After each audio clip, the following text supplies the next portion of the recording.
This is A Story of Sorts, the podcast mostly about bookish stuff.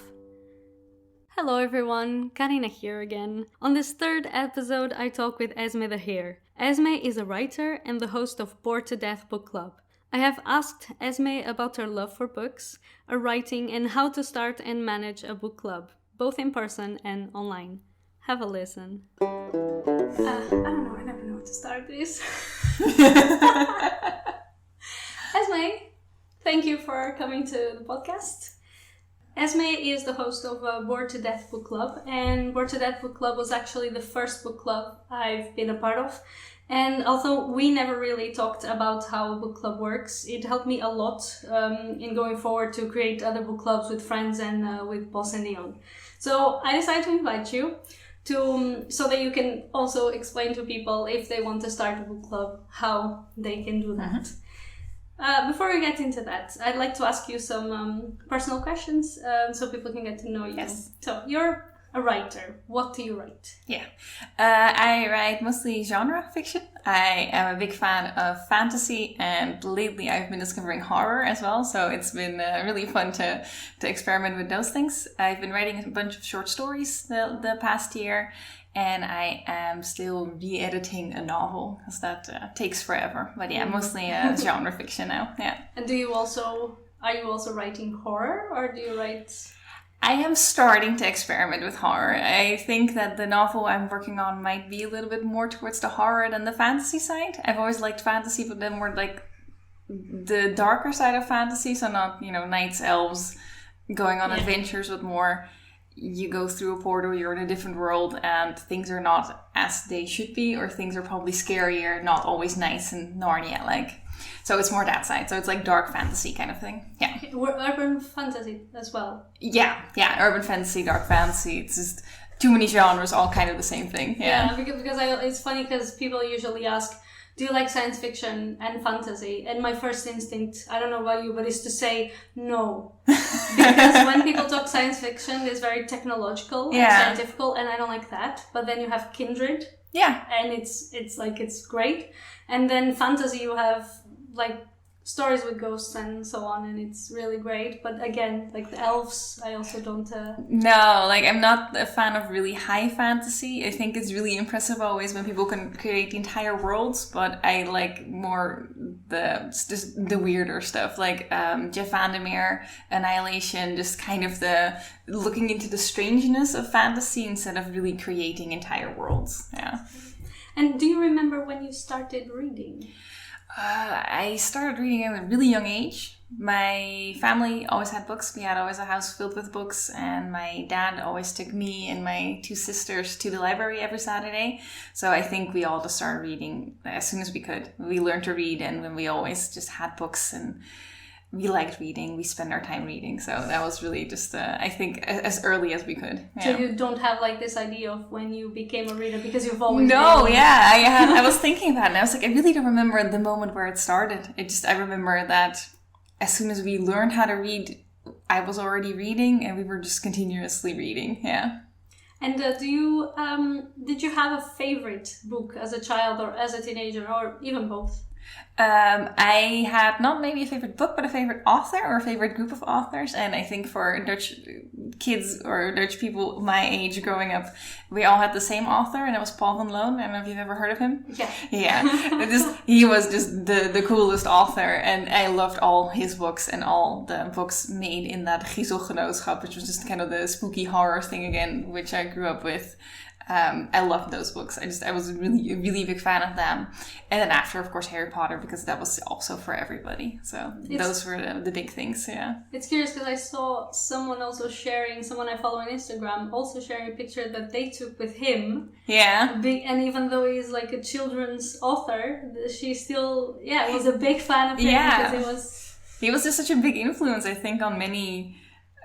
writers being interested in fantasy, because there was not a lot of scary stuff out there for kids, but you wanted to get scared anyways, because that was a really fun thing to get into. And you read about vampires and werewolves and all kinds of weird stuff, and just we all thought he maybe was a vampire, so it was the coolest thing because he always wore sunglasses inside and he just pretended to maybe be a vampire. So he just had a whole thing going on that I see how even if I would meet him now, I would also be a little starstruck still. Yeah, definitely. And did you really remember, like, maybe at school, I think everybody, independent of the country where they're in, has like the kippenvel. How do you say that? Oh yeah, goosebumps. Goosebumps. Yeah. I read those a little bit as well. But Errol Stein had a different series, and it was called in Dutch De Laatste Klas, which was just a really gory horror story about a class where everybody was constantly dying in a really weird way. It was not for children, I think, although it was marketed to children, but that was more my thing. So goosebumps are scary. It was more serious then, and not as nice as...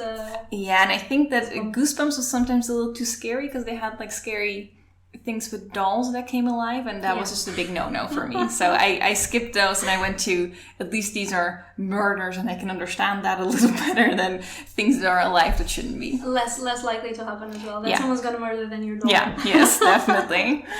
To the book club. How long has Bored to Death book club been going on? We've been going for 7 years. 7 years now. 7 years, yeah. September, I think it was 7 years. So it's been quite a while already, yeah. It's a long time. Yeah. No idea. And you started it with your sister, Charlotte. Charlotte, right? Yeah. And what made you want to start the club, and who came up with the idea, and how did you make it happen? Yeah, it was. We were both done with school around the same time. I think I was done a little bit before she was. It was 2013. I was looking for a job in the cultural section, which was impossible at that time. So we were like, this is impossible. We both like to read a lot. We were reading a lot more, and we were kind of looking for something fun to do in the city in Rotterdam, and they had nothing. There was like maybe 1 or 2 events that were literary events. No book clubs? No book clubs. Oh, wow. Nothing yet. Maybe like some of the bookshops had book clubs, but they were really exclusive and you couldn't just join. So it was really... literature in Rotterdam was really a sort of a highfalutin. We have to be really, really elitist about it. Okay, but even in 2013. Yeah. Wow. Yeah, and it changed really quickly after that, so that was really nice. But we were so sick of that, and we went to London on vacation, because we always go there for books. So like book vacation, we go to London, and we went to a bar, and they had an evening called Book Club. And a bunch of authors were there, and they just read from their books, and it was in this weird basement. It was the coolest thing that we were at. And we were like, this is really cool. We should do something with this. And we were also just constantly like, oh, you should read this book, you should read that book. And then we were not reading the same books, but we did want to talk about it. And we had no one else to talk about it. So we're like, okay, we're just going to start a book club. We know a bunch of people who probably want to join, and we're just going to see how it goes. Okay, yeah. And you then just talked with friends and stuff, and... Well, we thought we were going to just start with friends, and we made like a pretty big deal out of it with like a whole party at Rolf van Amour. It was their first year, and it was also our first year, so we sort of did a joint program together where we did some literary events during the day, and they did their movies at the night. And that's the cinema. The cinema. Oh, sorry, I don't know the... Yeah, Rolf van Amour is a cinema event. They show movies. They're an outdoor cinema event. And they started at the same year we did. And they just did a really cool thing where at night you can just sit outside, and that was at the Hofbogen back then still, on the roof of an old metro station, and you can just watch movies. It was really fun. So cool. Yeah. So that's where we started. And soon, instead of maybe the 6 people we thought, we had over 25 people for our first book club. Yeah. How was it? Did you have to separate into groups, or kind of just choose only the 15 first, or something like that? We had to actually cancel some people, because there were more people who still wanted to join. And we were like, okay, we have to... cancelling people in 2013 already. No, so we really have to be like, okay, 25 people is the maximum we're going to do. And back then we still split up in a group for Dutch and a group for English. Okay. So my sister Charlotte, she did the group in English, in Dutch, and I did the group in English, because we had some people who found it a little difficult to do the book club in English. But the idea to read English books was already there from the start. Because now you always read in English, unless there's also the option to read the same book in Dutch, right? The book club is more international now. It's more like geared towards English books. But so it started with both. Yeah, we did read the same book, so we always read the same book, and the book was always in English, but we discussed it in 2 languages. And we really went from doing the 2 separate groups to just one group in English just gotta deal with it. It's good for you to learn a different language. So it was the discussion and not so much the book. The books were the same. Yeah, the books were the same. That's a really cool idea, though. To be able to like when there was at Vogelhuis, the bird cottage. It was so cool that some people could read it in Dutch as well. Yeah, and it was nice. It was a really nice book, actually. Yeah. It was good to be able to see that I could read something in Dutch. So I'm really grateful for that, because now I want to read all our other books as well. Oh, really nice. Yes. That's cool. And why did you choose? No, another question before that. Did you do it online already? Like, how did you dealt with how many people were coming and passing on the information, etc.? We did everything just with email, so it was a little bit of a newsletter, or no newsletter. Just actually every single email I answered, so it was a lot of work still. Things have gotten a little easier right now, but it was just you had to email us, and if you wanted to join, I sent you the information on the book club, and we even back then did that. We ordered all the books for you, and you could buy them from us. We stopped doing that pretty quickly because that became a big hassle with people not actually showing up and not getting the books. You get the book there, and nobody to buy them. Yeah. Wow. Because I'm kind of trying to think about how to do this without being online. How do people know? Yeah, where to show up, when to show up, who's going to show up. It can't be because now with the newsletters you just send to everyone at the same time. Yeah, the newsletters are really a good help. But we started with Facebook, and Facebook is just really easy. You just make an event and you just say it is here at this time. Just show up. And people would. Yeah, fortunately they did. Yes. Where did you meet up back then? We used to meet up. We started Lof der Zoetheid. At where? It's at Rotterdam Noord. It's the Zwaanshuis. It's a really, really nice shop that makes a lot of cool baked goods, and they do a really nice high tea. And then it's called Lof der Zoetheid.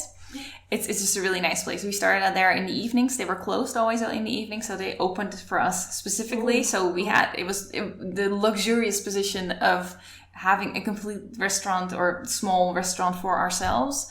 And we also got free snacks, so it was the best. It couldn't last forever, but it was great. Because I thought that maybe the shop had opened in the sense, maybe we'll sell some things while it's drinks. Open in the drinks. We are still a book club with a lot of drinking sometimes. So we, especially back then, still there was a lot of beer going on. Okay, wow, that's cool. It kind of helps also because with the Cap San Maria, which was where we were meeting, it was the only problem was that it was a bit noisy because we were so many as well. Yeah. And even upstairs it was a bit noisy, but it was a really nice place. I thought it was. We had like that little room for the book club, and it was cool. But yeah, it's too noisy. Too noisy. Yeah, definitely. But then the Writer's Guide opened up their space as well for the. Oh no, for the Shut Up and Write. Yeah. It was just. But did we ever? We never met up there for the book club. I think, right? No, not yet. I had been in talks with Susanna about it to see what we could do, but then Corona happened, and then nothing, unfortunately. Oh, and why did you decide to call it Bored to Death Book Club? Such a cool name. And the logo as well. I don't know who came up with the logo. You can answer that as well. But it's so cool. It was kind of difficult. We were having such a difficulty with naming it. And at that time there was a TV show called Bored to Death, which is about a writer who can't publish his book, or he's like kind of stuck with writing. So he becomes a detective. It's a really funny show, and it's kind of dumb, but my sister and I both really, really liked it, so we were like, we're just gonna steal that name. The creator of the show knows it, so he doesn't mind. Yeah, we didn't ask him for permission, which maybe we should have, but we did tweet with him later on because we read one of his books for the book club as well, because we thought that would be a really fun thing to do. Which one was that? Do you remember? I can't remember the title. It's okay. No. It's just the author is Jonathan Ames. Yeah. And it is one of his books. I don't remember the name. We'll search it out after, and I'll leave it on the notes. Thanks. Yeah. So that's how we got the name. And the logo is created by Stam, who is a friend of my sister, who is a graphic designer. So he makes really cool art, and he also made our logo. Yeah, because you also have the book marked and stuff. Yeah. He made everything. So we're always very grateful for him to help us with all our cool design and logos. Yeah. Super nice. And is there a genre that works better in the book club, like fiction, non-fiction, or any other genre within that? We haven't done non-fiction yet. So that is still a thing that I'm not sure we could do that. That is kind of difficult. But I think what works best is really just really literary, but also kind of easy to read novels. More contemporary as well. Yeah. Not very, very literary. Yeah. And I think classics are a great thing to do because they always attract a lot of people. Classics are always those book clubs are always full. People recognize them. And they're like, oh, I should really read that. Or this gives me a good incentive to read these books. But I think that a lot of contemporary novels that are just maybe they have a cool idea or maybe they have some cultural criticism, those usually get the best discussions. Because I kind of feel, I have this thing not against classics, it's just, for me, it's harder to read. Yeah. I also have the feeling that when you get more into literature, I think it's just because it also takes longer. Because you have a month to read, more or less, right? Yeah. You get to know the book and you have a month until you end it. And I think everybody wants to finish the book before going to the session, the book club. So I think that pressure also may not help very much. So when it's easier to read, you can just read any. Definitely. Definitely choose books that are short. Not over 400 pages. No Hilary Mantel. No. And if we do, we always have 2 months for it. Once we did, we read Charles Dickens. We read A Tale of Two Cities. Yeah. We had 2 months to read it. I think maybe 5 people showed up that had actually read it, and 2 people finished it. It was the worst. It was just that was not a good book for the book club. I can recognize that. That would be especially because then there's the opposite. If you have a long time to read a book, you're I have time. Yes. And then it's oh no, I have a week actually now. I know. I don't do it so much anymore. When I used to do it always 2 weeks before the book club, I did a sort of a reminder on any of my social medias to be hey guys, book club. Make sure you're going to read it. Make sure you're going to be on time. It's not been necessary that much anymore lately, but I used to really do that because I noticed people just start reading maybe a couple days before and they were oh, I haven't finished it again. So the reminder definitely helped. Yeah. And do you feel that stops people a lot from coming to the book club, not finishing them? Or no, not really actually. I think a lot of people still, if they don't mind spoilers, and most people are kind of fine with that now, I noticed, they just show up anyways. They just think it's fun to, especially when we did the book club still at Caps Maria. Yeah.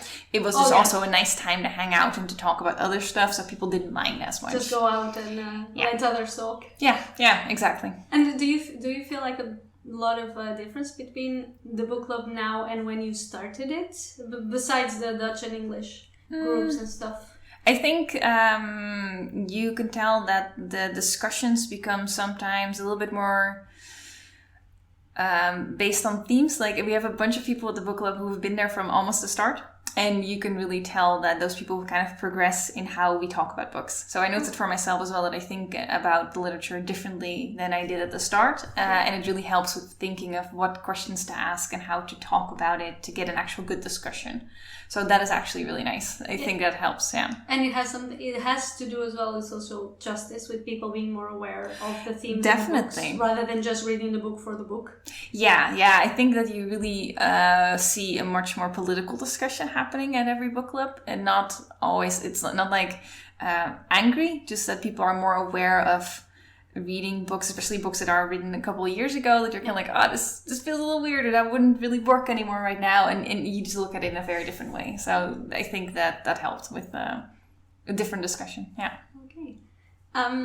And now, what do you, this is maybe a question that's a bit hard to reply, but what do you enjoy the most, and what do you enjoy less of, or that it's more challenging to deal with? I think what I like the most is, my favorite thing about the book club is when I read a book and I'm kind of I don't really have that many ideas about it. And then when we talk about it with each other, I'm something oh man, I appreciate this book a lot more now. I really like that talking about a book helps me remember it a lot better. And also just it really gives me different appreciation for what I'm reading. So I really like hearing different people and their ideas about the same book and then the discussion. That's just really, really valuable, instead of just what happens a lot. You read a book, you put it away, and you never think about it again. So that's really my favorite thing. My least favorite thing is kind of all the organizing sometimes around the book club, especially people saying they're going to show up and then not showing up, and then it's always a gamble, but sometimes you're just left with maybe 2 or 3 people while you had 14 people saying I'm going to show up.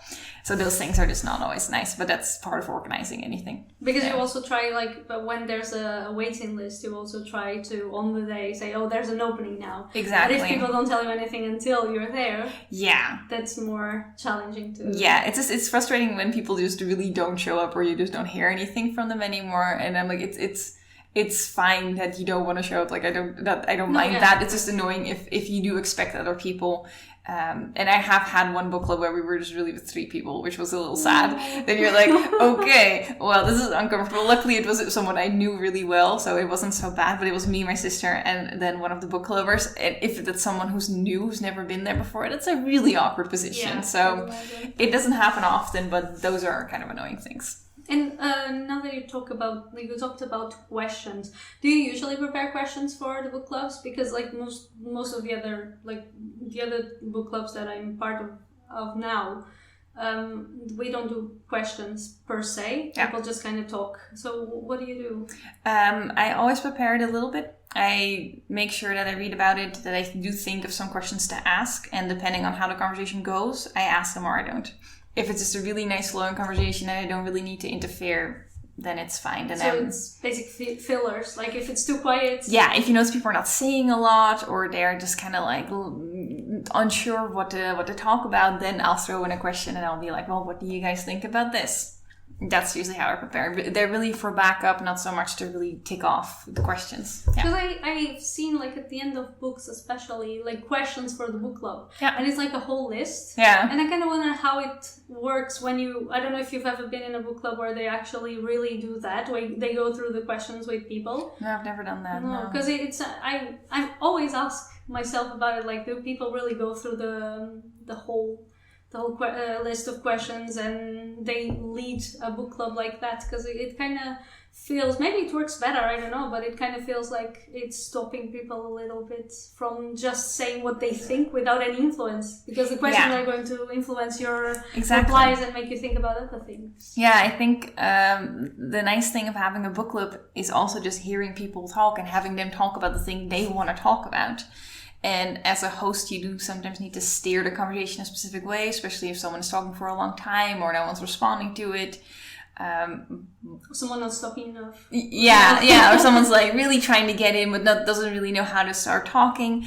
But I really like to not steer it too much, just to see where it goes, because, you know, if people want to talk about the thing they want to talk about, not specifically about my ideas. And I really don't see it as the book club where I want to ask you questions. It's more the book club where we all get to talk about the thing that we find interesting. Yeah. That's nice. You also have Shut Up and Write, which for those who do not know it, is basically people come together to shut up and write. It's just so obvious, simple, but so nice. It's a great name as well. Same question with the book club, how did you come up with it, and why did you decide to do it? When we started our book club, we were a little bit more ambitious than what we are doing now. We had the idea of doing many events and many things, and we did definitely some more events in the past years. So we did a lot. Shut Up and Write was one of the first things we came up with, and it is an event from New York, where in New York, a lot of people already did this. They were just like, oh, we're just going to write together. And then I found someone in Amsterdam who did the same thing. So I went to meet that person, and I joined Shut Up and Write in Amsterdam for once. And I talked to him. I was like, I want to do it in Rotterdam as well. He's like, fine, just mention me and I'm happy with it. So I kind of stole the idea. No, but it's not really, because they stole it from New York. Exactly. So it's just nobody knows that. It started somewhere, and now we're all doing it. And it's really nice because in Rotterdam there's more people doing the same thing.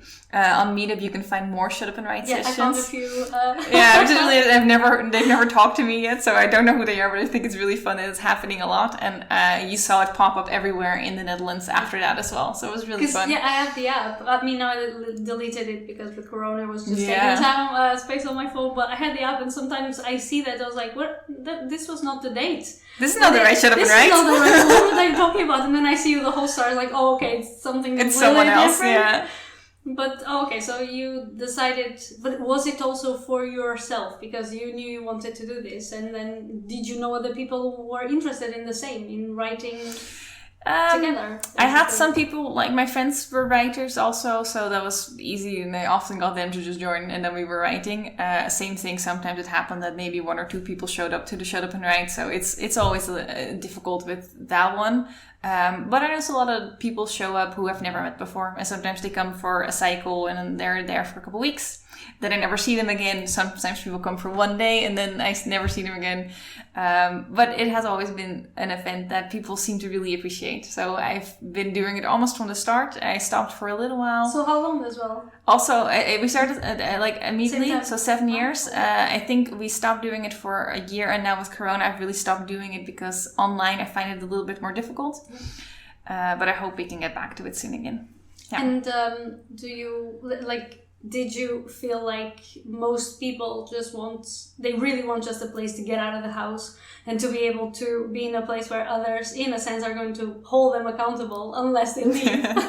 Exactly that. Talk. Yeah. And if they leave, it's a bit like, oh, okay, are you going already? So yes. Nobody's judging, of course. Well, but there's that pressure on top of you, right? Yeah, but it's also really that communal feeling of, oh, everybody's working, and you notice people get really in the flow of just being around other people being creative, and it really works for yourself to just allow yourself to give that time to really just, it is only 1 hour, and I think that's also why I like it so much. It is just 1 hour that I'm asking of you, or that you're asking of yourself, to really focus, and everything else around, like, do whatever. You don't have to write for 6 hours at a time, just 1 hour, and you can actually do a lot more work in that hour than you think you can. I like the ones I've been in, they go so fast. They're over, yeah. They are like, it's things that, it's a funny thing, because now I have, like, I even put a desk at home to kind of try and do some writing, but I always have the feeling that after a while the desk stops working as well as it did in the beginning. And with those meetings, sometimes it took me months I have this idea that I want to develop, and it's been sitting for months without me touching it, because I don't get home from work and I sit on the computer. Most of the times I just don't do anything else on the computer. And then I would go to one of those meetings, and something that took me almost 3 months to write would be done in that hour. All I needed to do was the editing. Yeah. Because most of it, I was writing articles, which don't have to be too long. And it's just amazing how good it works. And then suddenly you were like, okay, the hour is finished. I'm like, what? The hour is finished? Not yet. It's just... That's why it works really well. It's really just a focus, and especially if you've been putting off doing something, it's just perfect for that. Yeah. I work on the deadline, so it's like I have 3 months to write 4 articles, and I read them all in the last week of the month. So that was really good, especially when I had the deadline. Like, now I have to go. Yes. But how different was it to turn those meetings, both the book club and Shut Up and Write, into online events? And I mean, I guess in a sense it kind of speaks for itself that Bored to Death is still going. Yeah. And the Shut Up and Write has stopped. But yeah, I think the Shut Up and Write, you notice that people don't... I noticed there was less interest in writing online. We work together with the Writer's Guide to the Galaxy, and they're doing the night shift, which is a longer session online, and that still worked out pretty well. But for the Shut Up and Write, I noticed people were kind of done with looking at their screens and being on there, and you're not really interacting, so you kind of lose that communal feeling that you have when you're just sitting together in silence and you hear all the typing. I took part of one. And I also felt like at some point I was kind of cheating, because I was like, oh, I'm home, right? So I was kind of like, oh, I'm not as concentrated, I'm not as focused on this as I was before. So I feel that when you go to the place to work, your mind kind of says, okay, this is the place. Like when you go to the library, I'm here is to work, and your mind kind of clicks, like it knows. But that's also why I kind of stopped joining in, because I thought, okay, it's really nice, but on one hand I also feel a bit like, oh, we are all online, but we're not really seeing each other. No. Because you're just with your computer writing. You can't, unless you have 2 computers. One to see the people and the other one to write. I mean, makes no... No, so you really miss out on that feeling of being together and working. And I think that just after the first time, I already noticed, I was like, oh, this didn't really give me that same feeling. And the second time I had maybe 2 people who wanted to join. So I just I canceled it, because it was just too much. It was also just sick of looking at screens and done with being behind your computer, and more people had that same feeling. So we just really stopped that one for a while, and I'm going to start it back up again when it's possible to do it actually in person. Because we are saying next year, but when we don't know for sure. No, so I really hope it's going to be next year, but we have to wait and see. Yeah. And with the book club. Yeah, that was easier. We noticed that especially because it was always so loud at Capsa Maria, it was really nice to have an easier time to hear everybody. The connection problems are always there with online meetings, but that was pretty doable. So it's definitely a lot easier for the book club.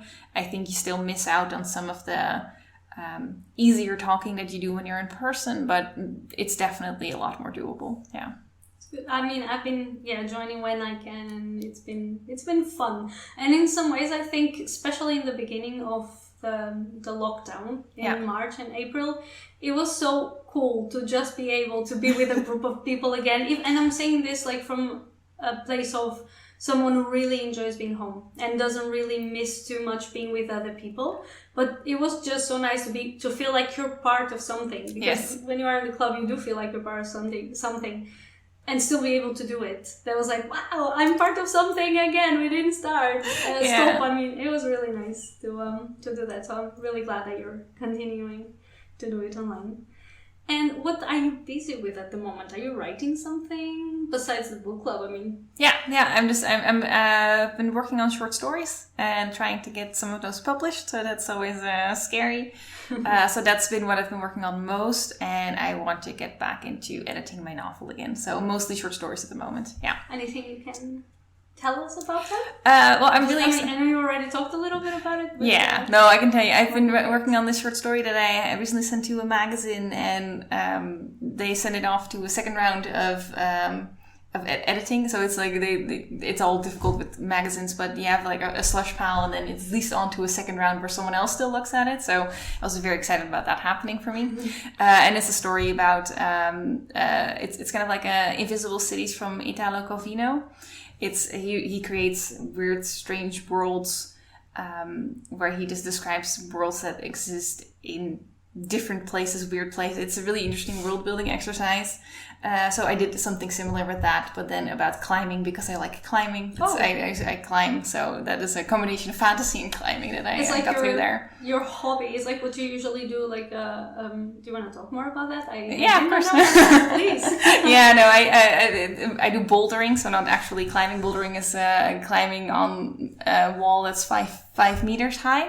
Yeah. So you don't have ropes, but you do have thick mats that you can fall onto. Yeah, I'm not good at it still. I've been doing it for a long time. I'm still pretty bad at it, but I really like it, and it feels really good. At the climbing or at the falling? At the climbing and the falling, and both of it. It's still a hassle. So the story is a little bit about how climbing is a struggle, but it's really nice as well. And do you also have like those techniques that you learn how to fall well? Yeah, you really have to. I tore the ligaments, I think is the right word, in my ankle once after falling. This has been 2 years ago. So after that, I did a lot of fall practicing. Yeah, just to learn how to fall. Yeah, so I don't get injured again. Yeah. And what got you into that? Friends of mine, they climbed already. So they were like, come on, you gotta join us. And I was really not one for sport at all. I never did, or I used to do a lot of sport when I was younger, then nothing for a long time. And we joined, and I hated it the first time. I really hated it. I'm afraid of heights. It was the worst thing. It was terrible. But I stuck with it. And now I've been doing it for 3 years almost. So that is really good. Someone who's scared of heights and it's really good to get over it. I'm still really afraid of, like, if you climb on the really high walls, they're 12 meters. I always say feet, but it's meters. It's terrifying. Still with no rope? No, those you do with ropes. Oh, okay. Yeah, luckily you do with ropes, because otherwise you'll die, because there's no mats. Then you die. Yeah. Even with the mats, I mean. There's no reason. No, so you're stuck on a rope, but that's still, I'm really terrified of that still. It's curious, because I don't know if you ever tried virtual reality. No. But there is a game that we have a virtual reality set, and there is a game that's climbing. And it's really cool, because at first, before I tried it, I never realized how real it can be. Because Yes. I saw people screaming with the goggles. Yeah. And I'm, why are they screaming? They know it's not real. And then I put the goggles like, oh my god. And there's a climbing game that is super cool. And you actually feel like strained at the end of the levels because you're holding on so tight to what you're seeing with a controller. It's such a cool game. You can try it out. Maybe. Oh, cool. Nice. So, yeah, I had no idea that I did that, so it was a good addition. And now, I need to ask you, and this is the question that is going to be, like, not the last question per se, but the question that I want to ask everyone. Do you have a favorite book, and or a book that you would recommend right now, and why? Like, if you have both, if you have, like, one favorite book, like, or a book that you like, or would recommend more to people that you've read many years ago, I would still like you to say which one it is, but I also would like you to recommend a book that you read more recently, even if it's not a new book or a very recent book. I can recommend you books forever, so I'm gonna be very, very. No, my favorite book that I read this year is Piranesi from Susanna Clarke. It's just her previous novel was Jonathan Strange and Mr. Norrell. It's a really big book on English magic filled with footnotes. I love footnotes. Wow. But this one is her first book in 14 years, and it's amazing. She creates this world filled with rooms, big hallways that are infinite, and there's one character who lives there, and he just wanders those halls, and she just describes them in perfect detail. I always describe it as House of Leaves, which is a really scary horror novel about also infinite hallways, but then really nice. It's like the nice cousin of House of Leaves. I don't know why, but it's reminding me a bit of The Starless Sea from Erin Morgenstern. It's very similar in writing styles. They are very similar authors, so definitely if you like that one, you will like this one. Okay, and that was like the most recent.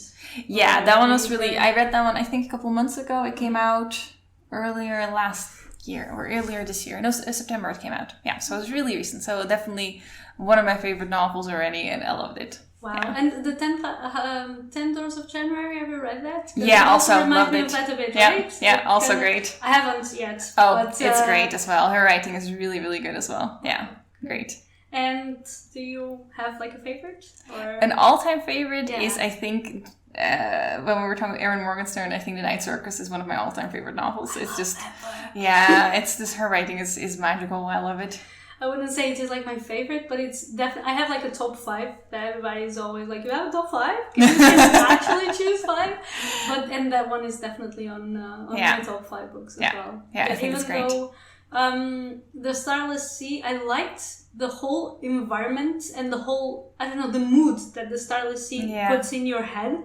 But then I was a bit frustrated with the story. Because I think I need to reread it, which is, I haven't yet because I have so many other things that I want to get to. But I think I'm doing a disfavor to the book by not rereading it, because I think there's a lot I didn't understand and that I missed. Yeah. And that's why I was a bit disappointed. It's not fair also to compare or to expect something like The Night Circus. I know, but on the other hand, I was like, there's so much that I didn't get an end to, and then I didn't really understand. I got so confused. Did you feel that at all, or did you really like it? I really liked it, but I get what you're saying, and I read some other reviews about it where people had the same thing. I read it pretty slowly, so that helped. I really took my time with reading it, but it is really it's a story about stories, and she really slowly unfolds story within story. So you really have to pay attention to it, and I think that if you are really expecting The Night Circus, that just flows. Like, you really don't have to pay attention to. There's not like a puzzle, and The Starless Sea was really more of a puzzle to figure out. So I really like that, actually, but I'm also thinking of rereading it because I'm still not sure I got everything. So I definitely want to read it again, and I think that is actually really nice with her books in general, but this one specifically, that they will be great to reread again and again. It's so beautiful, like the whole description, everything that she includes in the book. And every time I think about that book, because I have a tendency to attribute seasons to the book, and for me that is winter, and I think it's because of the bar scene. But the whole book has that coziness feeling of just like being happy because you're with friends, going out on a bar in a cold winter night. Just stayed with me throughout the whole book, and I can't just get rid of it. It's there. Yes. But on the other hand, it's like if people ask me, tell me the story, I was like, I don't know. Oh, I can't tell you. No. There's many stories. I can tell you about all the small stories, but I can't tell you the one big story yet. No. It's just, it was very confusing, and I think that's why I got a bit, I wouldn't really even call it disappointment. It wasn't really disappointment, but I really got like, oh, I didn't understand. Yeah. Like, am I that stupid? No. I know it's not, because this happens with a lot of books, but I'm like, I feel so bad. It's definitely one that you really need to read a little bit more slowly and probably twice. I read just the paper book, and I'm gonna do the audiobook again next year, I think. I often do them both, and that really gives you different experiences again. So that's nice. I feel you're gonna write also the story better if you then listen to it. I have the same. Yeah. I had that with the Graveyard Book, which I also love, by Neil Gaiman. Oh, okay. But then I listened to a recording of him on YouTube reading the Graveyard Book. Yeah. And there were things that, like, now I remember, not from the book, but from the audiobook. Yeah. I'm terrible at remembering things as well. And now is really the last question, which is where can people find the book club online? Shut Up and Write, all the things you organize, but also any social media platforms that you'd like to share with those who are listening. Yes, we have a website which is just called bortodeathbookclub.com, which is very simple. Luckily the name sticks, so people will know how to find it. And we are also under the same name on Instagram, on Twitter, and on Facebook. And for our events also on Meetup, which is, if you don't want to use Facebook, which I get, we have Meetup and you can just find us there as well. Yeah. And anything you want to share, like about your work, for example? Is there any space where when the stories come out in magazines, etc.? Nothing yet. So as soon as I know, I will let you know. Unfortunately, nothing is published yet, so that's still a struggle. But if anything will ever get published, I will let you know. That's cool. Well, thank you so much for your time and for coming to the podcast, and I'll see you on the next book club meeting, I hope. Thank you for having me. I'll see you then. Thank you. You can access today's show's notes via my pod page, which you can find along with all of my social media links at linktr.ee/Carina Pereira. I have also created a Linktree for the podcast specifically, which you can find on linktr.ee/astoryofsorts. In there, you will also find a link for a special offer for Libro FM. By using the code astoryofsorts at checkout, you'll get 2 books for the price of 1 when you start a monthly membership. This offer is valid for new Libro FM members in the US and Canada. Libro FM is an audiobook platform which allows you to buy audiobooks directly from an indie bookstore. Check them out. If you have enjoyed this episode, don't forget to leave a review and to subscribe on your favorite podcast platform. For regular updates on what I'm reading, follow my Instagram page at astoryofsorts. I'll be back sometime next week with a bonus episode where I talk about the books I've read in January, and the next interview will be on the 16th of February with Martinique Memes about her debut book, Through the Colors of a Butterfly. I'll talk to you then. Thank you for listening.